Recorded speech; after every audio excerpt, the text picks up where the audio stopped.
jucărie a tuturor timpurilor. E considerată un puzzle și are 6 culori.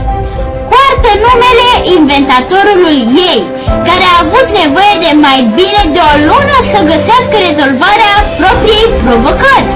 Există campionate și recorduri. A apărut în emisiuni celebre, iar vânzările au explodat pur și simplu după ce Will Smith l-a rezolvat într-unul din filmele sale. I can do it. No, you can't. No one can. It's bullshit. Ați ghicit despre ce joc vorbim? Da, așa e!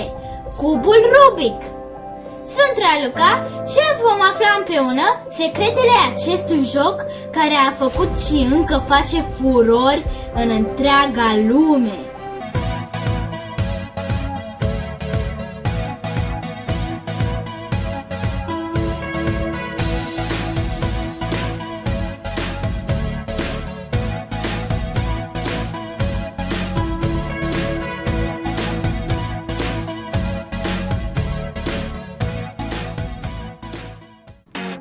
Un profesor de arhitectură dedicat și dornic să-și captiveze studenții. Și cum le putea explica oare mai bine geometria în spațiu decât printr-un cub?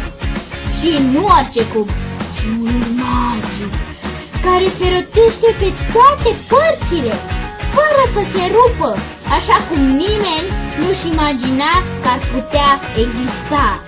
Erno Rubik, sculptor și arhitect din Budapesta, tocmai crease fără să-și dea seama cel mai iubit joc al minții al tuturor timpurilor.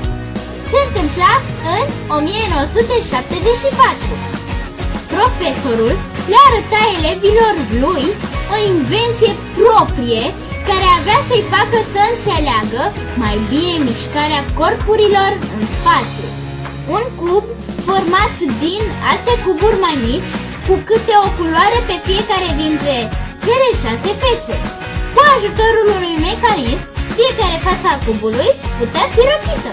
Scopul final al jocului era ca pe fiecare parte a cubului să se afle o singură culoare. Studenții au fost fascinați! Nu mai lăsau jocul din mână și se gândeau neîncetat ce metodă să aplice să rezolve acest puzzle încurcat. Mai amuzant este că însuși Rubik a avut mult de furcă până să-i dea de cap. Chiar el recunoaște că i-a luat mai mult de o lună să descopere un algoritm pentru a-și rezolva propria problemă. Nu a trecut mult timp și vestea despre un cub magic inventat de un profesor din Budapesta s-a răspândit prin toată Ungaria. În curând a apărut și în librării și chiar așa se numea, Cubul Magic Politehnica. Acum primele exemplare sunt incredibil de valoroase. Dacă ai prin casă vreun astfel de cub apărut în 1977, atunci poți deveni bogat! Prima serie de cuburi s-a vândut ca pâinea caldă. 2 ani mai târziu, Rubik a fost abordat de compania internațională Ideal Toys pentru a produce cubul în toată lumea. Și așa, în 1980, cubul își făcea gloriosul debut la târgurile de jucării din Londra și Paris, iar Erno Rubik devenea primul milionar din perioada comunistă. Dar cum succesul și celebritatea au prețul lor, Erno Rubik a fost acuzat că nu a fost primul care a construit un astfel de joc. Americanul Larry Nichols a inventat cu 4 ani înainte de Rubik un cub similar, doar că din mai puține cuburi și pe bază de magneți. Dar Rubik a fost mai norocos. După câteva procese și scandaluri, a obținut supremația mondială, iar numele lui avea să fie pe buzele tuturor copiilor. Rubik's Cube. Rubik's Cube. Rubik's Cube. Rubik's Cube. Rubik's Cube. Rubik's Cube. Rubik's Cubes. Selling some 350 million units worldwide. Și asta pentru că Ideal Toys a decis să schimbe numele puzzle-ului în cubul lui Rubik și de atunci nu a mai putut fi oprit. Pasionați de toate vârstele încercau să găsească metode care mai rapide prin care să aranjeze culorile.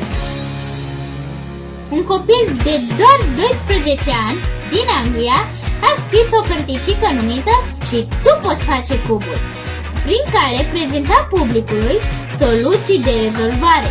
Aproape 2 milioane de jucători au cumpărat-o.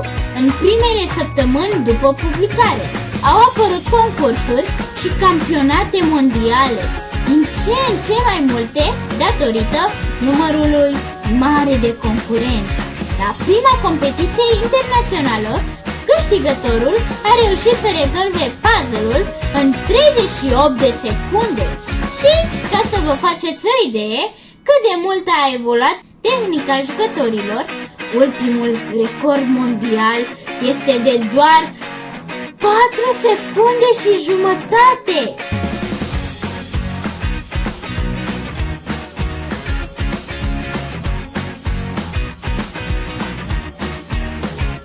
Și poate nu vă vine să credeți, dar cubul Rubik se poate transforma uneori dintr-un joc al minții într-o obsesie.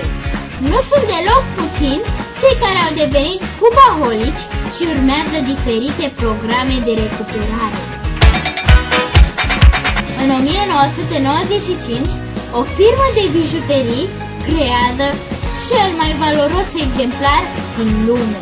Un cub perfect funcțional de 185 de carate, făcut din aur masiv și incrustat cu rubine colorate.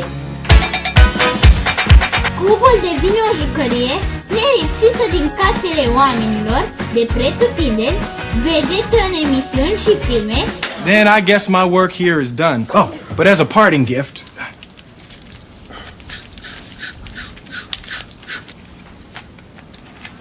here you go.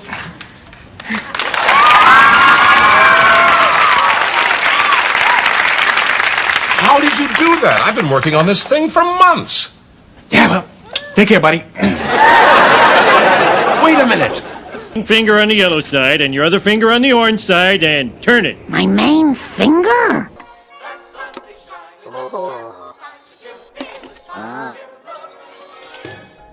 Și uneori, chiar și probă de interviu în marile companii de profil tehnic.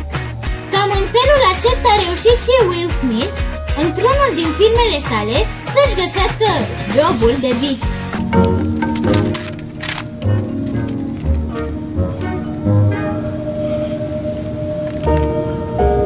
Nu e de mirare că după apariția acestui film, cubul Rubik dispărea rapid din toate magazinele. Chiar dacă au trecut mai bine de 40 de ani de la apariția lui pe piață, cubul nu și-a pierdut din celebritate. Și azi este nelipsit din cutiile de jucării, apare la emisiuni de talente și are o grămadă de forme și dimensiuni. Jucătorii descoperă în continuare noi și noi metode. Îl rezolvă cu ochii închiși, cu picioarele sau în timp ce sar din avion. Nu degeaba Erno Rubik spunea că invenția lui este un mod de a ne reaminti mereu să nu ne dăm bătuți, pentru că întotdeauna există o soluție. Dacă v-am făcut poftă de cubul Rubik, mai aveți timp să-l treceți pe lista de dorințe pentru Moș Nicolae. Pentru azi, cam atât. Dar ne vedem săptămâna viitoare cu un nou subiect interesant. Până atunci, nu uitați de like, subscribe și clopoțel. Aveți grijă de voi! Pa, pa!